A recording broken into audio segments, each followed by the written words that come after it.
જિલ્લા એલસીબીની કાર્યવાહી। દારૂ ભરેલો ટ્રક સેલવાસથી અમદાવાદ આવ્યો, પણ 400 કિમીમાં ક્યાંય નાકાબંધી ન નડી, અંતે પકડાયો।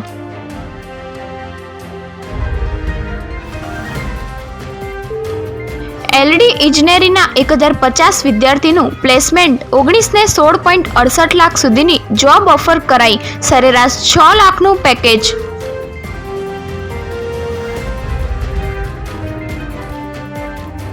એટીએસે ગુજરાતના 2 શખ્સ સહિત અલ કાયદા સાથે સંકળાયેલા 4ને ઝડપ્યા। ઓપરેશન સિંદૂર સમયે દેશ વિરોધી પોસ્ટ કરતા દિલ્હીના આરોપીઓનું પાકિસ્તાન સાથે કનેક્શન। 2 શખ્સ 14 દિવસના રિમાન્ડ પર।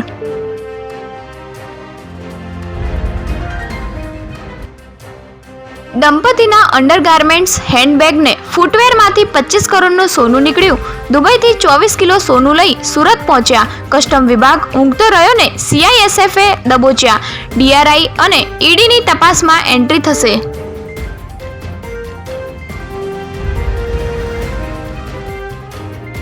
રાત્રે ચાલવાની બીમારી ધરાવતા આજવા રોડના વૃદ્ધ પાલિકાએ ખોદીને અધૂરા છોડેલા પાણી ભરેલા ખાડામાં પડતા જ મોતને ભેટ્યા।